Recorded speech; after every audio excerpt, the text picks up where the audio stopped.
I'm Kayla. I'm Anna. This is Laughs and Legacies.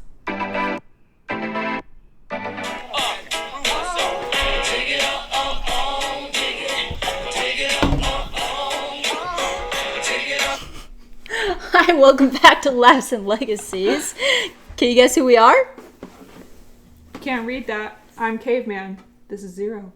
It's Holes, man. It's Holes. Happy spooky season. We love spooky season. It's freaking bats. I love Halloween. In light of spooky season, Kayla's got a spooky fun fact for you. Did you know, because I did not know this, that owls is a popular Halloween image because in medieval Europe, owls were thought to be witches. So if you heard their call, it meant someone was about to die. Oh. Isn't that creepy? Who? I hate you. Oh, man. When we were talking to people about like this upcoming episode, they're like, man, my stories aren't scary enough. I can't share anything. And I was like, no. It can range anything from almost being murdered to accidentally eating a bug. That is scary, you guys. Scary. I have one of my own. When I was in Scotland, I was staying with one of my aunties up there, and it was kind of hot in her house in the evening, and so I would open up the windows, and they don't have screens there. It's just wide open windows. It's a lot of trust, if you ask me. And I had a cup of water next to my bed. I remember just in the middle of the night, I wake up, grab a drink. I was like, weird. I wake up in the morning, and there is a moth in my cup with its little floaties going around it. That's literally one of my fears all the time. Anytime I have a glass of water next to my bed, I'm like, if I can't see it, there's something in it. Always. Food, drink, anything. If I can't see it, there's something in it. Dude. Accidentally eating terrifying. a bug and getting a bug in your ear. I'm so glad no one submitted a story like that because I would die. Ooh. I've had an ant crawl in my ear. Absolutely not. We're not sharing that story. We have another mini story from Auntie Heather, okay? She says, when I was little, I was sleeping over at my friend's house. I woke up in the middle of the night and looked over at her, and she was staring at me. And I said, "You can't sleep too?" And I got no response. And I kept looking at her, and she was breathing heavily. Come to find out, she sleeps with her eyes open sometimes. No. Yeah, that was scary. I don't like that. Just... I already think like sleepwalking and sleep talking is like its own freaky thing. Uh-huh. But with their eyes open, I'd be terrified. I never had sleepovers growing up, but that would make me nervous. Ugh. Anyways, our next story is actually an anonymous one. And it was pretty funny. Well, not really funny. I'm sure she was really scared. Or he or she. I don't know who it was. But the night before my sister's wedding, I was driving to drop a cupcake off at a friend's house who lived about 10 minutes away.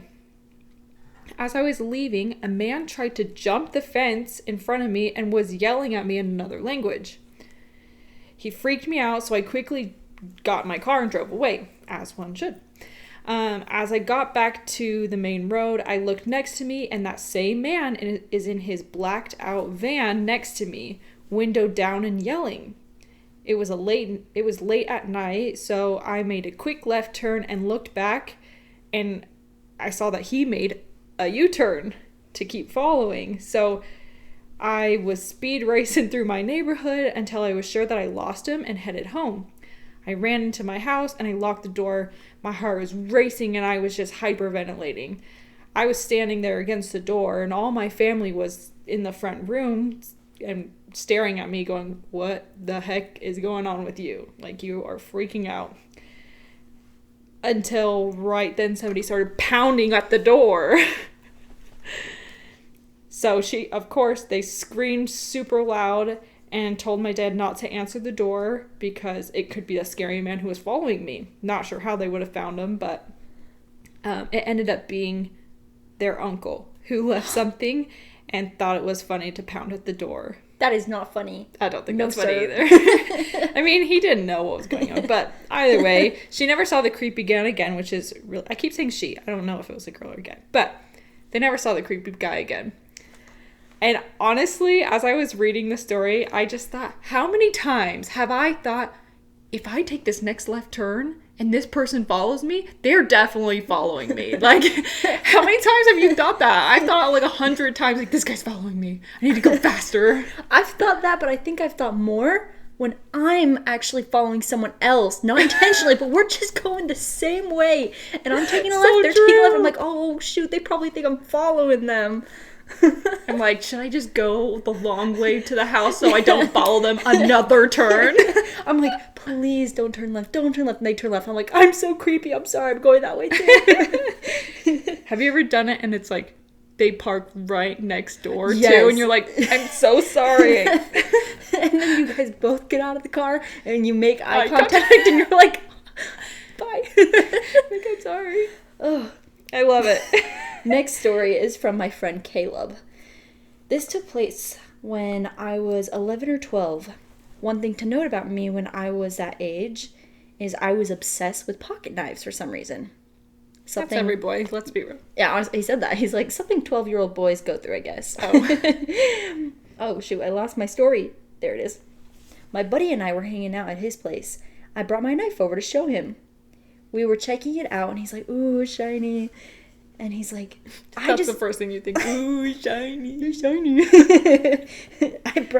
His friend says, I just got a pocket knife too. Do you want to see? And I'm like, heck yeah.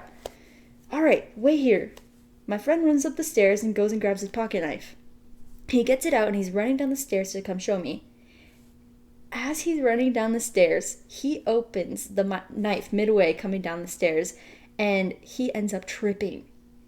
He falls down the stairs with his hand outstretched, clasping the knife open. Oh my gosh, what a dummy. Aimed straight towards my chest. Fortunately, I don't know how, I managed to catch his wrist right as his friend's knife was about to hit me.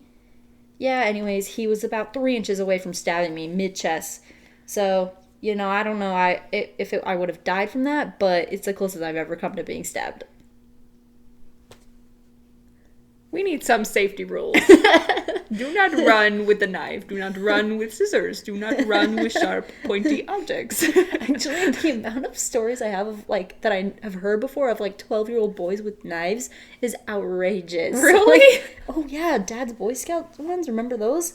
I honestly haven't. But that's for another time, you guys. We have really good ones for Boy Scouts. We should just have knives. A podcast that just Boy Scouts.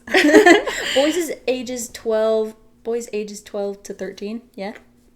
I mean, I thought Boy Scouts goes to 16. I know, but that's the prime age for stupidity. Fair enough. Well, I don't know. Adult men can still be dumb too. We love them, but okay. Our last story is actually from our brother Trevor, who's currently on his mission. This obviously happened beforehand, and he named it the Coatimundi. Does anybody know what a Coatimundi is? Because I did not. I did not for the longest time, and someone had to show me. It's on the Arizona license plate, apparently. Or not the plate, not plate, yeah. Your driver's license. Go look at your Arizona driver's license and look for that animal. It's on there. It looks like a lemur. Lemur, that's a better description for it. I was going to say kind of like a raccoon, but not a raccoon. Lemur. I don't know. Anyways, that's the name of the story, so obviously this is into that story. So, him and his friends had planned a trip to go to the Pepper Sauce Caves, which is 2 hours from Mesa. And they left super early in the morning. Well, not super early. I guess about 8 in the morning. Went with his friends, and they just roamed through the caves. Throughout the caves, there's lots of other little holes around, I guess you can call them, little caves that go into puddles. But there's also one that's called the Bunny Cave that has a little ladder, and it's super muddy and super wet as you get down there. So when they went to go down this bunny hole, he had left his backpack outside of the hole, not wanting it to get dirty. They hung out down there for about an hour or something with all of his friends. When they started climbing up, they heard scratching. They're like, what is that noise? And they flashed a light and they saw the Coatimundi scratching at the backpack. Of course, the light scared him away, ran off. And they didn't really notice at first, but they could see that they were like holding objects, and they just thought it was funny until they noticed that the front pocket to the backpack was open and the items were missing. The items that were missing was some silly ones, like some batteries, a pack of gum, but then there was an inhaler and keys, and what was the other thing? AirPods. So the Coatimundi stole those things out of their backpack. And they had caves all over, their own little caves around the whole thing. But the one that had all their items was not in an easy to get to cave. It was about, he said 30 feet from like the floor level. You mean like a burrow and stuff? Yeah, a little burrow, like their own little cave. Oh, I see. And so him and his friend climbed, like scaled the wall. And he said the scariest part of it all was that there was not really a good ledge for them to get to the little burrow and reach in. Which, by the way, his friends were throwing rocks to scare the Coatimundi away so they didn't, like, bite their arms off while they stuck it in the burrow, obviously, because we don't want that. But he was holding his friend up while they stuck their arm and only went to about elbow length back. And they got back... No, I think they only got back the inhaler, right? And then they only got the inhaler back, but the keys and the AirPods were too far back because it kind of went at a bend as well and couldn't get their other things. So after trying for about an hour and a half, they decided to give up and couldn't get their items back. So they had to hike out of the cave and hike a little bit farther to get service to call some parents and say, can you come bring us a spare key? Which another 2 hours. So they left about 8 a.m. and couldn't get home till about 1 a.m. Oh, shoot. You call mom and dad, you're like, hey, some monkeys in a cave stole our stuff, come get us.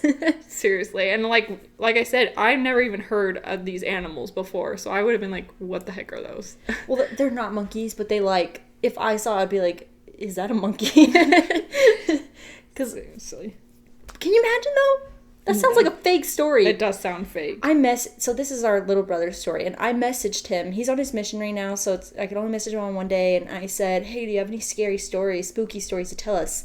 And he just said, cave raccoon. And I said, why are you calling me a cave raccoon? I was like, you're rude. And then I remembered that he had this story. I thought he was just calling me a cave raccoon. I do love him. Yeah, but if it was to happen to anybody, it would happen to Trevor. Honestly. Let's be real. That's all of our spooky stories that we have for this week, you guys. But we did just post a list for the November stories. I'd tell you off the top of my head, but I don't got it. I have it. She has it. It's dumbest things I've done with my friends, best or worst birthdays, car disasters or crashes, and then my kids did this. That one I'm really excited for. And my kid's not even like in full toddler stage. And I already got lots of stuff that I could say, but I want to hear everybody else's stories first, of course. Yeah. So go ahead and send those in. And we hope you have a happy Halloween. Ooh. Bye.